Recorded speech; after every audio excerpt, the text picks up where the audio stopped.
I believe that I am not responsible for the meaningfulness or meaninglessness of life, but that I am responsible for what I do with the life I've got.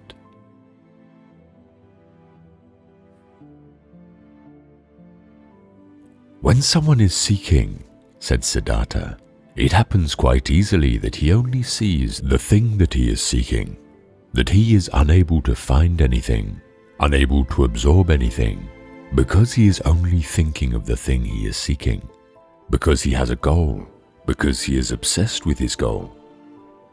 Seeking means to have a goal, but finding means to be free, to be receptive, to have no goal. You, O worthy one, are perhaps indeed a seeker, for in striving towards your goal, you do not see many things that are under your nose.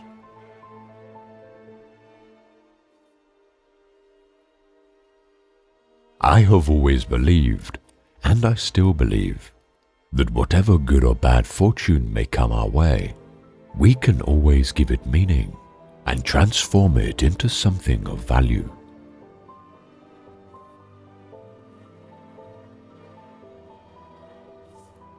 It may be important to great thinkers to examine the world, to examine and despise it, but I think it is only important to love the world, not to despise it, not for us to hate each other, but to be able to regard the world and ourselves and all beings with love, admiration, and respect.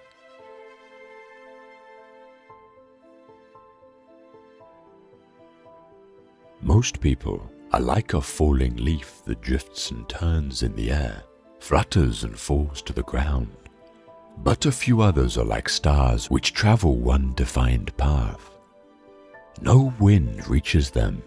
They have within themselves their guide and path.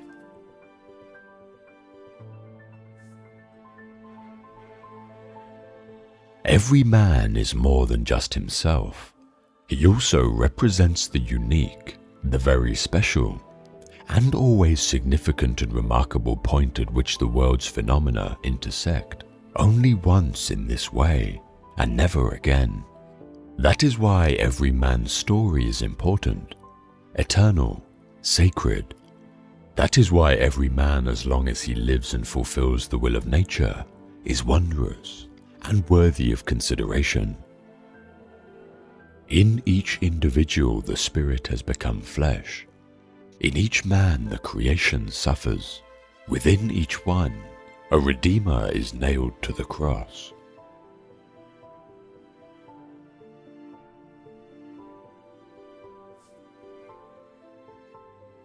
Learn what is to be taken seriously and laugh at the rest.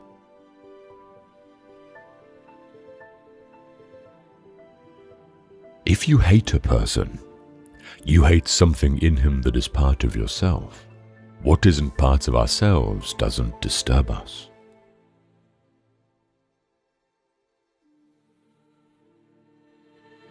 To hold our tongues when everyone is gossiping, to smile without hostility at people and institutions, to compensate for the shortage of love in the world with more love in small private matters, to be more faithful in our work, to show greater patience, to forego the cheap revenge obtainable from mockery and criticism. All these are things we can do.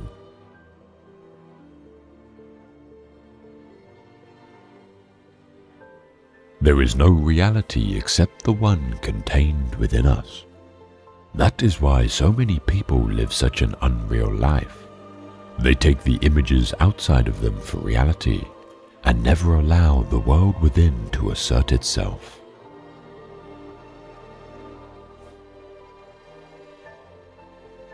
Words do not express thoughts very well.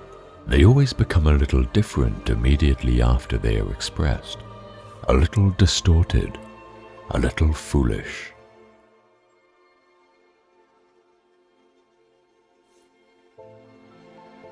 What could I say to you that would be of value, except that perhaps you seek too much, that as a result of your seeking, you cannot find.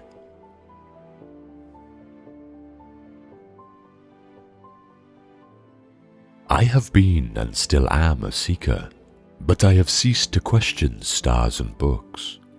I have begun to listen to the teaching my blood whispers to me.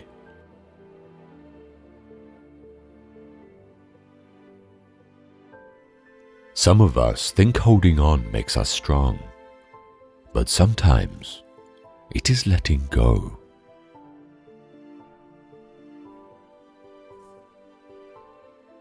I began to understand that suffering and disappointments and melancholy are there not to vex us or cheapen us, or deprive us from our dignity, but to mature and transfigure us.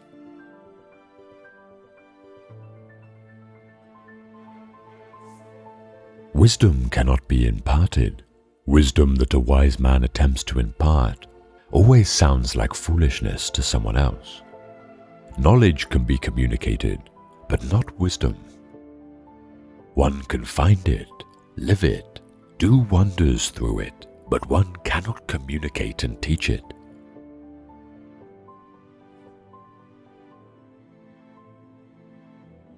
Oh, love isn't there to make us happy. I believe it exists to show us how much we can endure.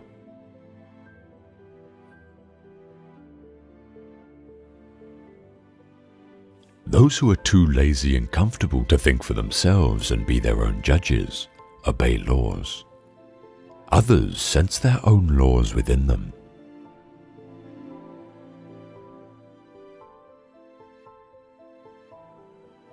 Often, it is the most deserving people who cannot help loving those who destroy them.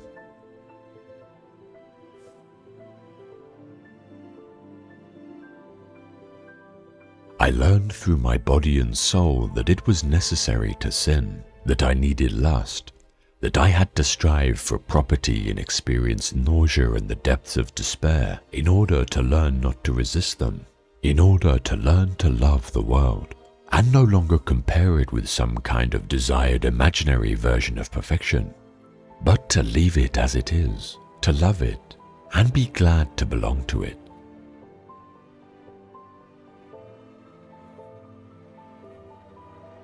Each man had only one genuine vocation, to find the way to himself.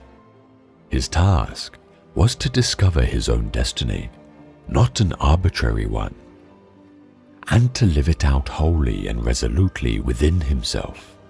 Everything else was only a would-be existence, an attempt at evasion, a flight back to the ideals of the masses, conformity, and fear of one's own inwardness.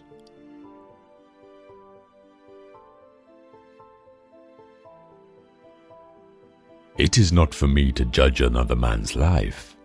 I must judge, I must choose, I must spurn purely for myself alone.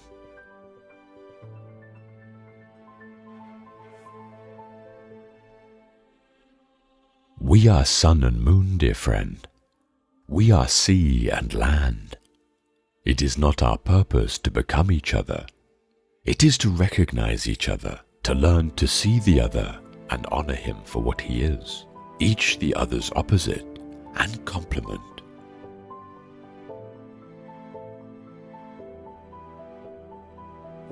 Youth ends when egotism does. Maturity begins when one lives for others.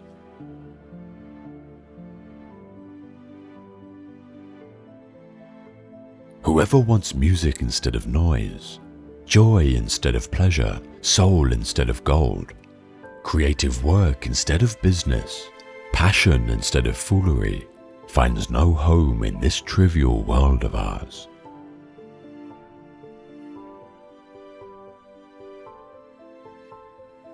Trees have always been the most penetrating preachers. I revere them when they live in tribes and families, in forests and groves. And even more, I revere them when they stand alone.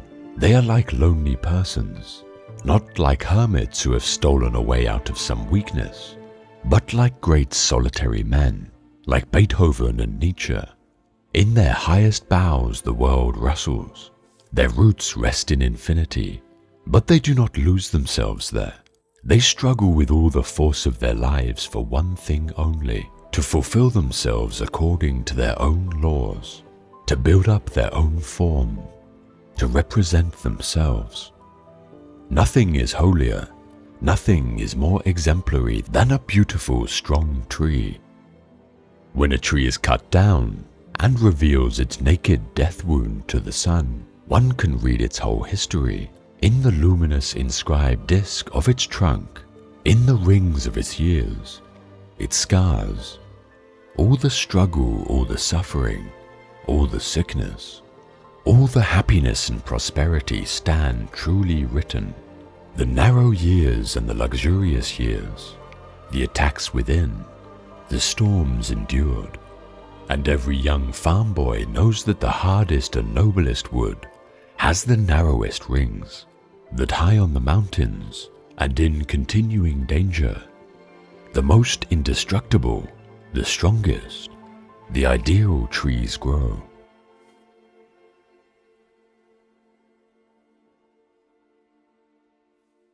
Trees are sanctuary. Whoever knows how to speak to them, whoever knows how to listen to them, can learn the truth. They do not preach learning and precepts. They preach, undeterred by particulars, the ancient law of life.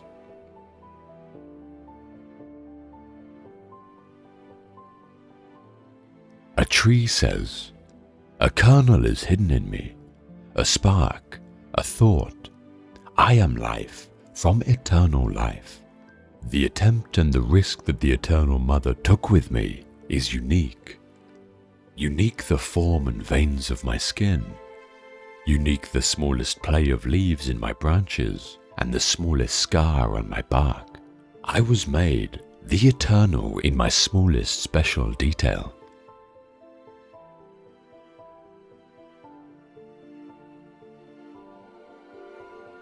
Until you make the unconscious conscious, it will direct your life, and you will call it fate.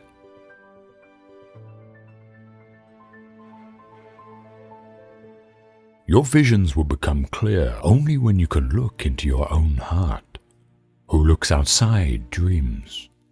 Who looks inside awakes.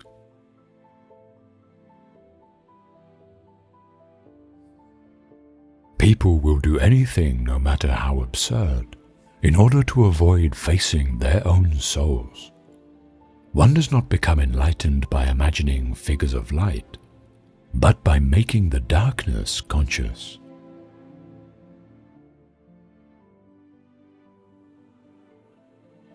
Be silent and listen. Have you recognized your madness? And do you admit it?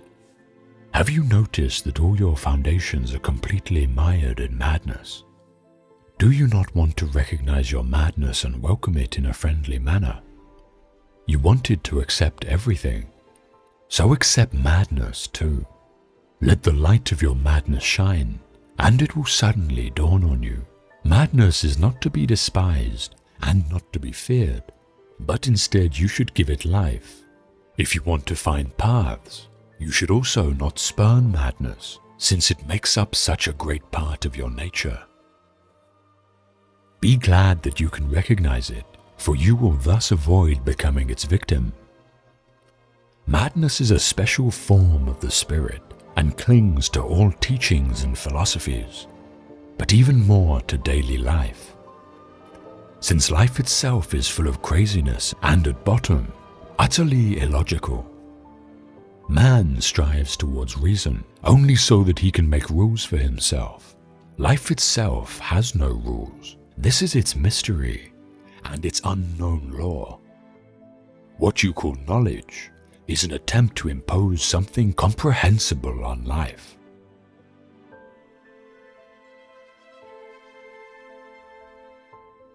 Everything that irritates us about others can lead us to an understanding of ourselves.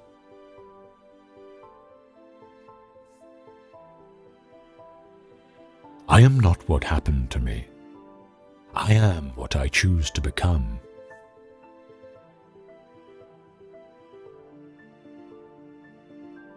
A man who has not passed through the inferno of his passions has never overcome them.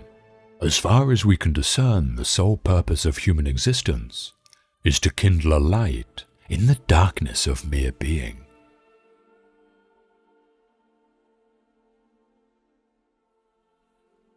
Knowing your own darkness is the best method for dealing with the darkness of other people.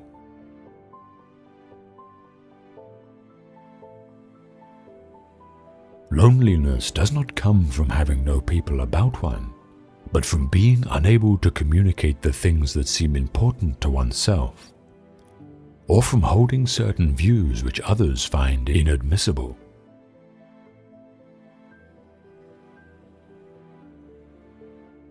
The pendulum of the mind oscillates between sense and nonsense, not between right and wrong.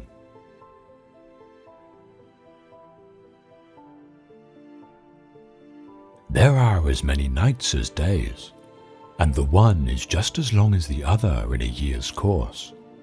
Even a happy life cannot be without a measure of darkness, and the word happy would lose its meaning if it were not balanced by sadness.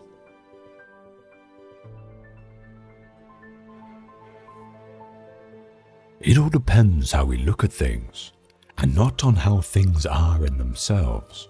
The least of things with a meaning is worth more in life than the greatest of things without it.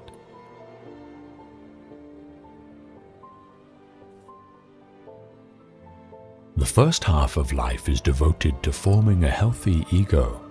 The second half of life is going inward and letting go of it.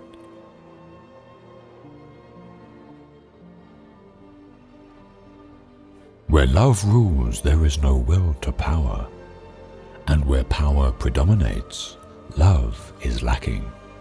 The one is the shadow of the other.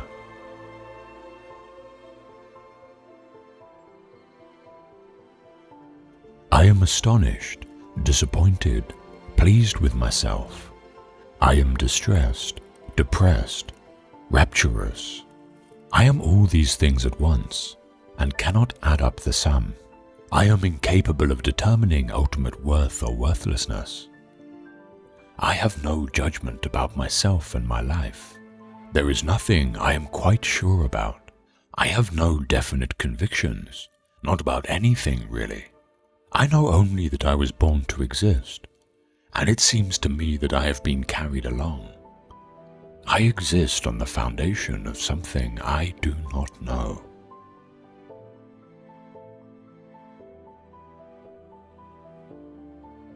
We should not pretend to understand the world only by the intellect.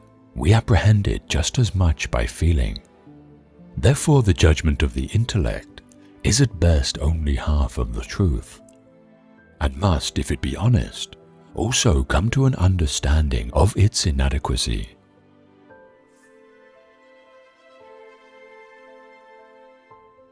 Mistakes are, after all, the foundations of truth. If a man does not know what a thing is, it is at least an increase in knowledge if he knows what it is not.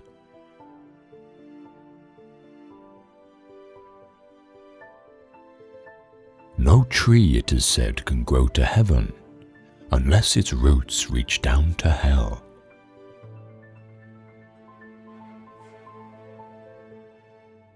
It is my mind, with its store of images, that gives the world color and sound, and that supremely real and rational certainty, which I can experience, is in its most simple form an exceedingly complicated structure of mental images. Thus there is, in a certain sense, nothing that is directly experienced except the mind itself. Everything is meditated through the mind, translated, filtered, allegorized, twisted, even falsified by it. We are enveloped in a cloud of changing and endlessly shifting images.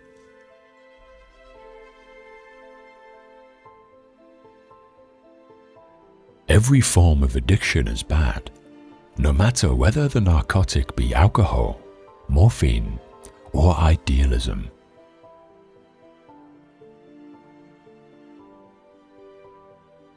About a third of my cases are suffering from no clinically definable neurosis, but from the senselessness and emptiness of their lives. This can be defined as the general neurosis of our times.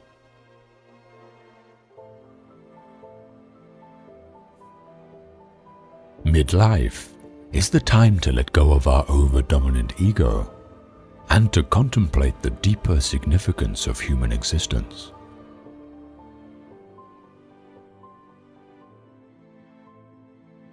Wholeness is not achieved by cutting off a portion of one's being, but by integration of the contraries.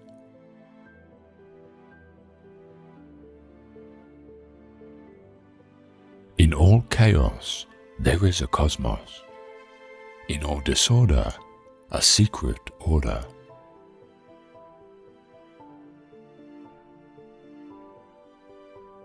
I have frequently seen people become neurotic when they content themselves with inadequate or wrong answers to the questions of life. They seek position, marriage, reputation, outward success of money, and remain unhappy and neurotic even when they have attained what they were seeking. Such people are usually confined within too narrow a spiritual horizon. Their life has not sufficient content, sufficient meaning. If they are enabled to develop into more spacious personalities, the neurosis generally disappears.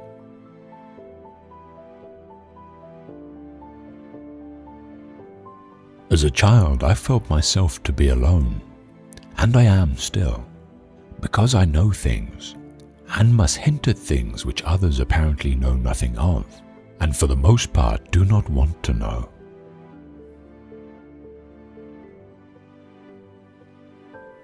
The acceptance of oneself is the essence of the whole moral problem, and the epitome of a whole outlook on life. That I feed the hungry, that I forgive an insult, that I love my enemy in the name of Christ. All these are undoubtedly great virtues. What I do unto the least of my brethren, that I do unto Christ. But what if I should discover that the least among them all, the poorest of all beggars, the most impudent of all offenders, the very enemy himself, that these are within me, and that I myself stand in need of the arms of my own kindness, that I myself am the enemy who must be loved. As a rule, the Christian's attitude is then reversed. There is no longer any question of love or long suffering. We say to the brother within us, Raka, and condemn and rage against ourselves. We hide it from the world. We refuse to admit ever having met this least among the lowly in ourselves.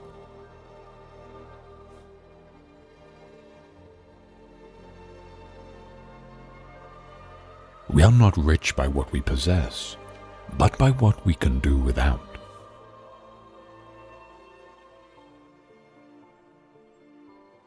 Act in such a way that you treat humanity, whether in your own person or in the person of any other, never merely as a means to an end, but always at the same time as the end.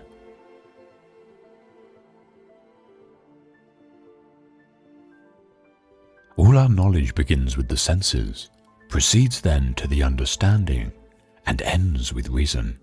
There is nothing higher than reason.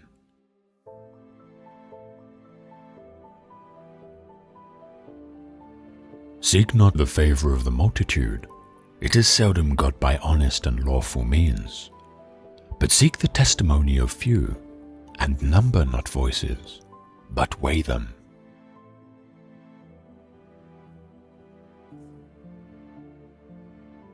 Genius is the ability to independently arrive at and understand concepts that would normally have to be taught by another person.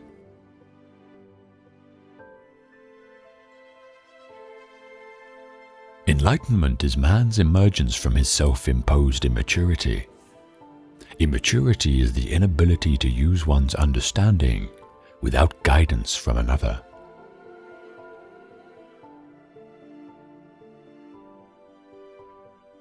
Two things fill my mind with ever-increasing wonder and awe, the more often and the more intensely the reflection dwells on them: the starry heavens above me and the moral law within me.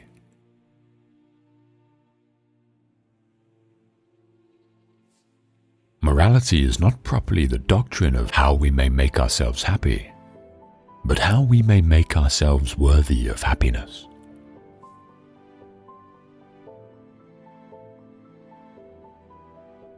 Rules for happiness: something to do, someone to love, something to hope for.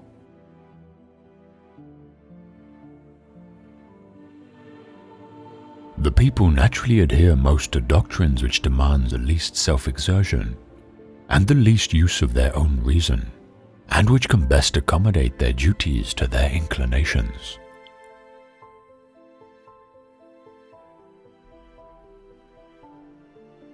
Our age is the age of criticism, to which everything must be subjected. The sacredness of religion and the authority of legislation are by many regarded as grounds for exemption from the examination of this tribunal. But if they are exempted, they become the subjects of just suspicion, and cannot lay claim to sincere respect, which reason accords only to that which has stood the test of a free and public examination.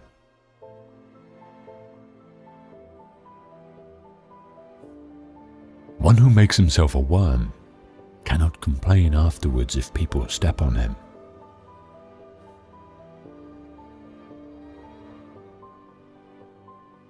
Skepticism is thus a resting place for human reason, where it can reflect upon its dogmatic wanderings and make survey of the region in which it finds itself, so that for the future it may be able to choose its path with more certainty.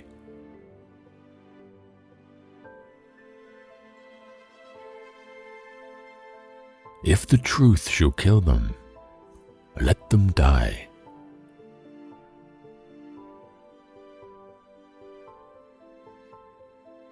It was the duty of philosophy to destroy the illusions which had their origin in misconceptions.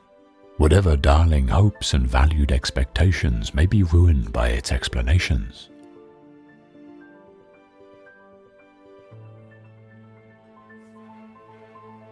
Look closely. The beautiful may be small.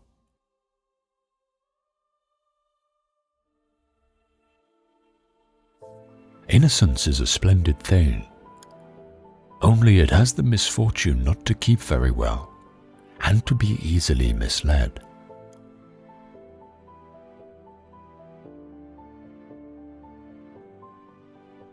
As nature has uncovered from under this hard shell the seed for which she most tenderly cares, the propensity and vocation to free thinking. This gradually works back upon the character of the people, who thereby gradually become capable of managing freedom. Finally, it affects the principles of government, which finds it to its advantage to treat men, who are now more than machines, in accordance with their dignity.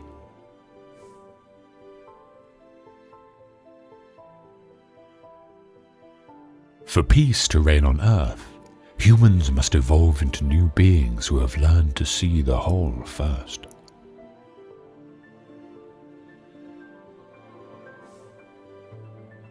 In all judgments by which we describe anything as beautiful, we allow no one to be of another opinion.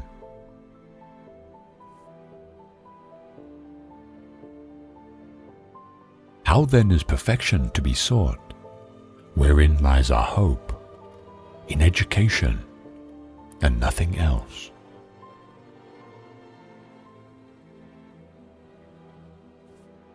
Man must be disciplined, for he is by nature raw and wild.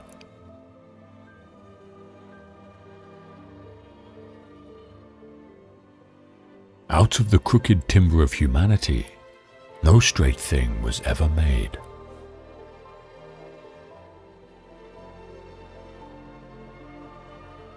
Space and time are the frameworks within which the mind is constrained to construct its experience of reality.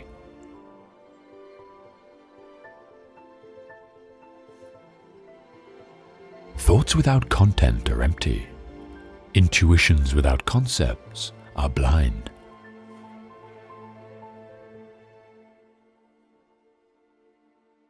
Nothing is divine but what is agreeable to reason.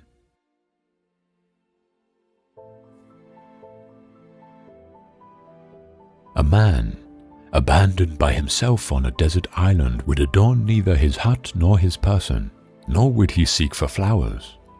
Still less would he plant them in order to adorn himself therewith. It is only in society that it occurs to him to be not merely a man, but a refined man after his kind, the beginning of civilization. For such do we judge him to be who is both inclined and apt to communicate his pleasure to others, and who is not contented with an object if he cannot feel satisfaction in it in common with others. Again, everyone expects and requires from everyone else this reference to universal communication of pleasure, as if it were from an original compact dictated by humanity itself.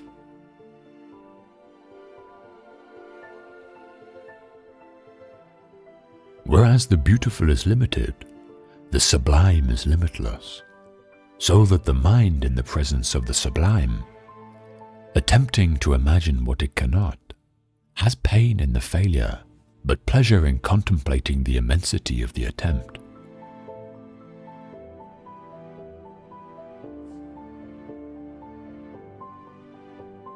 In the midst of winter, I found there was within me an invincible summer, and that makes me happy, for it says that no matter how hard the world pushes against me, within me there's something stronger, something better, pushing right back.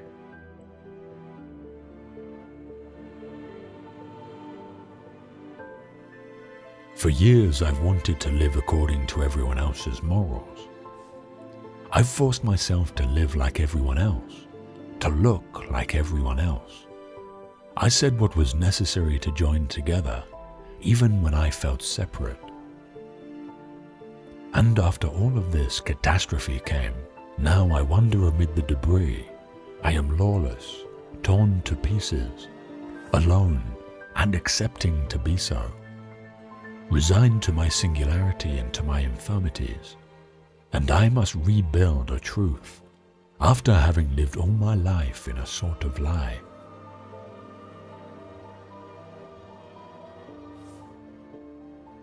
If absolute truth belongs to anyone in this world, it certainly does not belong to the man or party that claims to possess it.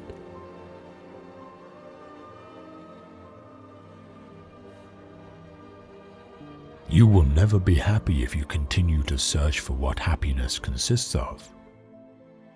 You will never live if you are looking for the meaning of life.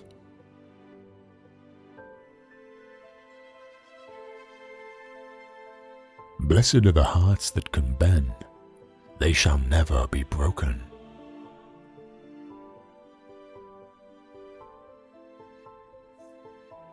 Don't walk in front of me, I may not follow.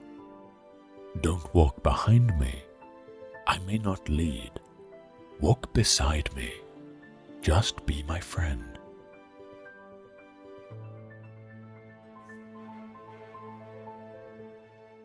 I do not believe in God, and I am not an atheist.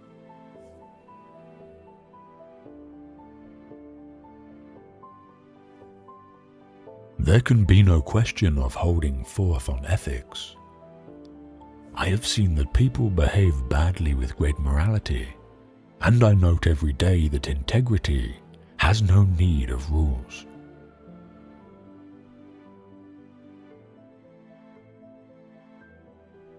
An intellectual, yes, and never deny it. An intellectual is someone whose mind watches itself. I like this because I am happy to be both halves, the watcher and the watched. Can they be brought together? This is a practical question. We must get down to it.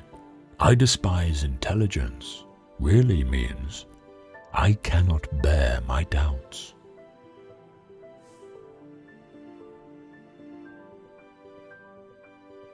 In the world, there is parallel to the force of death and constraint, an enormous force of persuasion that is called culture.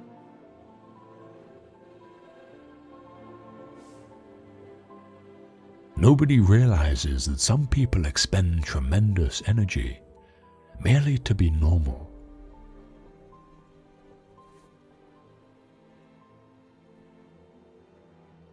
Get scared, it will do you good.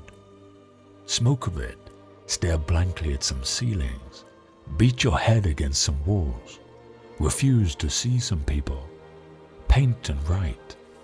Get scared some more. Allow your little mind to do nothing but function. Stay inside, go out. I don't care what you'll do, but stay scared as hell. You'll never be able to experience everything, so please do poetical justice to your soul and simply experience yourself.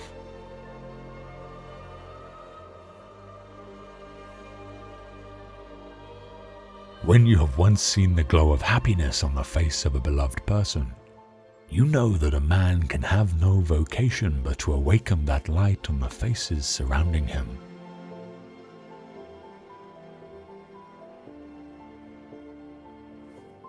The only way to deal with an unfree world is to become so absolutely free that your very existence is an act of rebellion.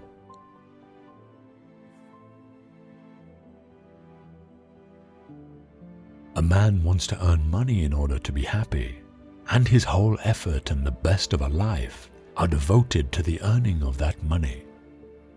Happiness is forgotten, the means are taken for the end.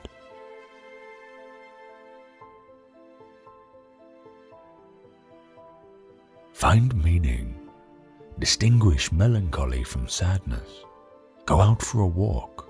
It doesn't have to be a romantic walk in the park. Spring at its most spectacular moment. Flowers and smells and outstanding poetical imagery smoothly transferring you into another world. It doesn't have to be a walk during which you'll have multiple life epiphanies and discover meanings no other brain ever managed to encounter. Do not be afraid spending quality time by yourself.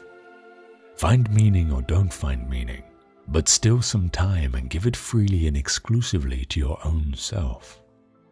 Opt for privacy and solitude. That doesn't make you antisocial or cause you to reject the rest of the world. But you need to breathe, and you need to be.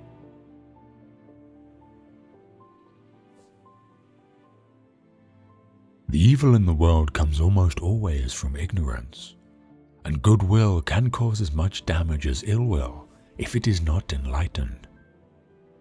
People are most often good than bad, though in fact that is not the question. But they are more or less ignorant, and this is what one calls vice or virtue, the most appalling vice being the ignorance that thinks it knows everything, and which consequently authorizes itself to kill. The murderer's soul is blind, and there is no true goodness or fine love without the greatest possible degree of clear-sightedness.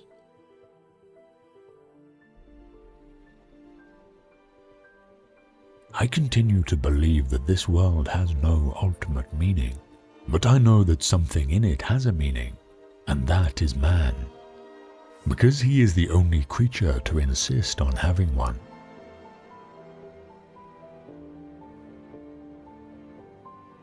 People hasten to judge in order not to be judged themselves.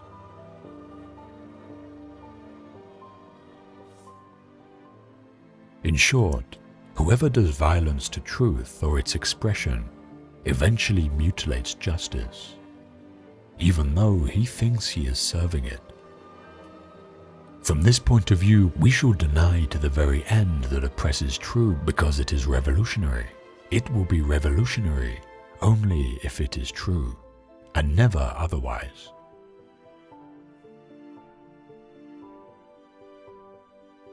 Man is the only creature who refuses to be what he is.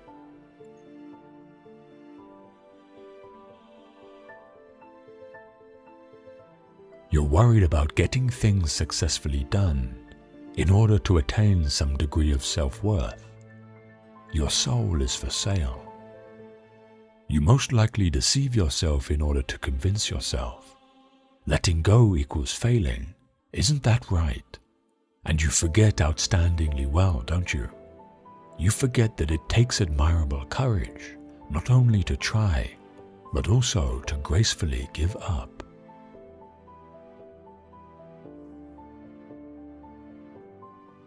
Men are never convinced of your reasons, of your sincerity, of the seriousness of your sufferings except by your death. So long as you are alive, your case is doubtful. You have a right only to their skepticism.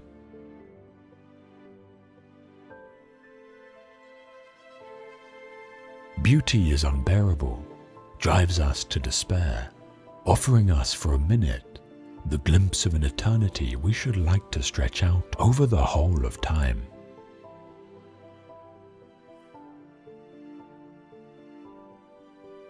We all carry with us places of exile, our crimes, our ravages. Our task is not to unleash them onto the world. It is to transform them in ourselves and others.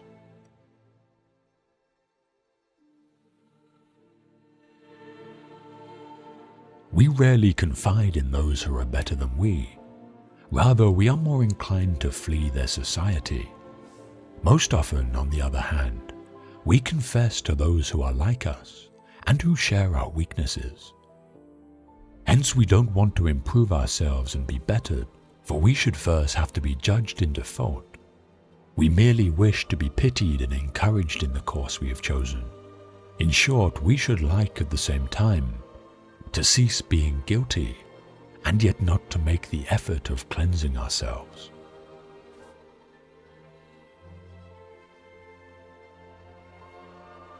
Every time I hear a political speech, or I read those of our leaders, I am horrified at having for years heard nothing which sounded human. It is always the same words telling the same lies. And the fact that men accept this, that the people's anger has not destroyed these hollow clowns, strikes me as proof that men attribute no importance to the way they are governed, that they gamble, yes, gamble, with a whole part of their life and their so-called vital interests.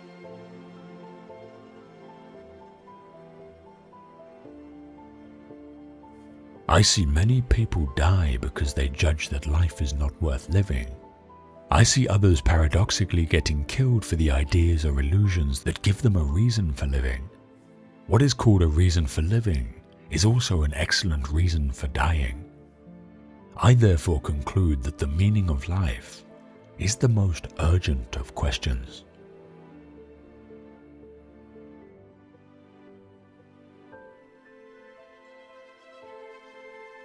When I shall be dead, the principles of which I am composed will still perform their part in the universe, and will be equally useful in the grand fabric as when they composed this individual creature.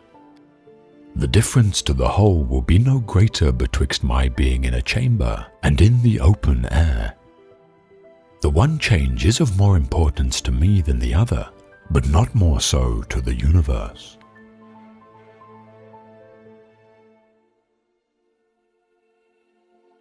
He is happy whose circumstances suit his temper, but he is more excellent who can suit his temper to his circumstance.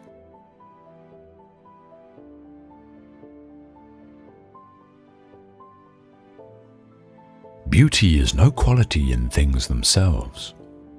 It exists merely in the mind which contemplates them, and each mind perceives a different beauty.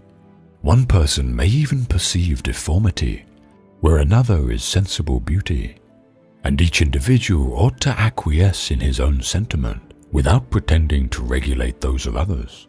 To seek the real beauty or real deformity is as fruitless an inquiry as to pretend to ascertain the real sweet or real bitter.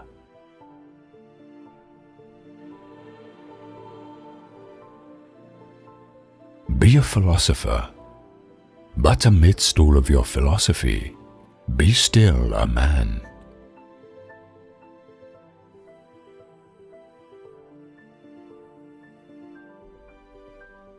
Heaven and hell suppose two distinct species of men, the good and the bad, but the greatest part of mankind float between vice and virtue.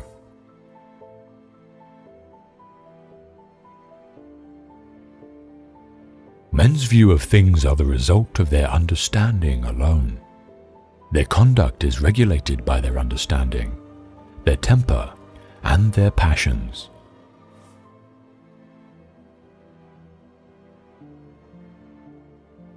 The identity that we ascribe to things is only a fictitious one, established by the mind, not a peculiar nature belonging to what we're talking about.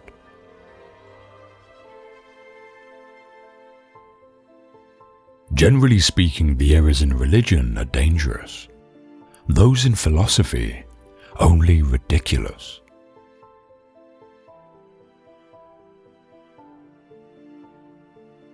When men are most sure and arrogant, they are commonly most mistaken, giving views to passion, without that proper deliberation which alone can secure them from the grossest absurdities.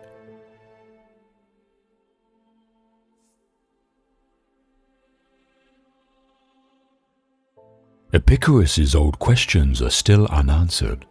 Is he, God, willing to prevent evil but not able? Then he is impotent. Is he able but not willing? Then he is malevolent. Is he both able and willing? Then why evil?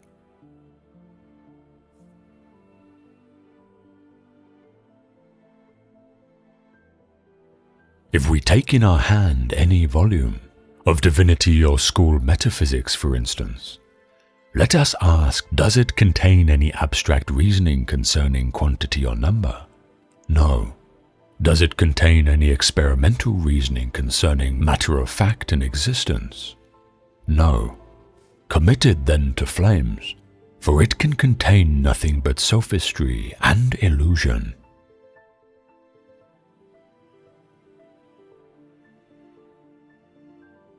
I may venture to affirm of the rest of mankind that they are nothing but a bundle or collection of different perceptions, which succeed each other with an inconceivable rapidity and are in perpetual flex and movement.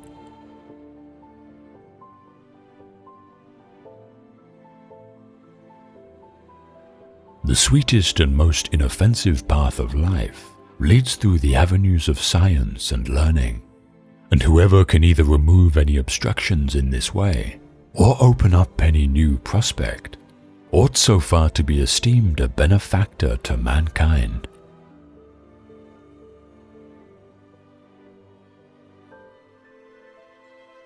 It is an absurdity to believe that the deity has human passions, and one of the lowest of human passions, a restless appetite for applause.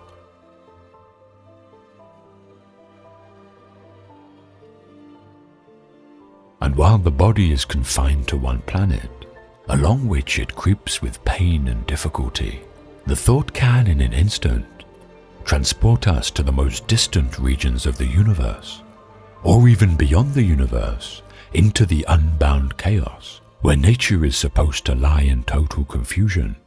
What never was seen or heard, or may yet be conceived, not is anything beyond the power of thought, except what implies an absolute contradiction.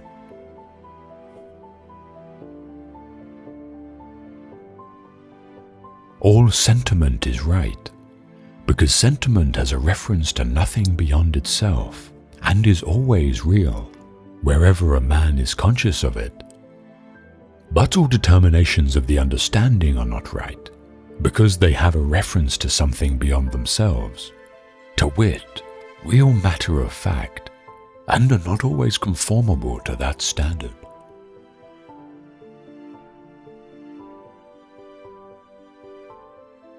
In our reasonings concerning matter of fact, there are all imaginable degrees of assurance, from the highest certainty to the lowest species of moral evidence. A wise man, therefore, proportions his belief to the evidence.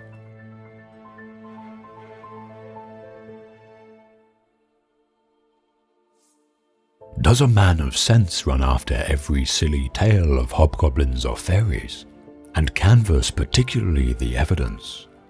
I never knew anyone that examined and deliberated about nonsense, who did not believe it before the end of his inquiries.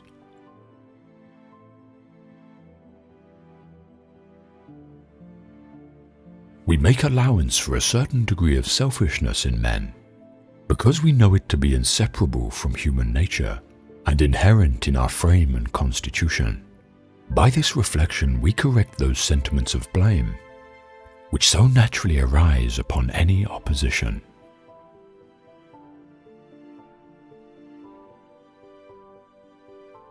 Nothing appears more surprising to those who consider human affairs with a philosophical eye than the easiness with which the many are governed by the few, and the implicit submission which men resign their own sentiments and passions to those of their rulers.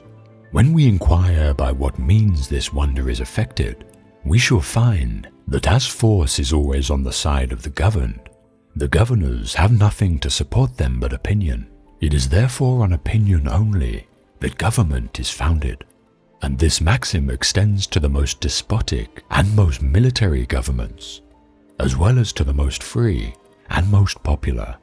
The Soldan of Egypt or the Emperor of Rome might drive his harmless subjects like brute beasts against their sentiments and inclination, but he must at least have led his Mamelukes or Praetorian bands like men by their opinion.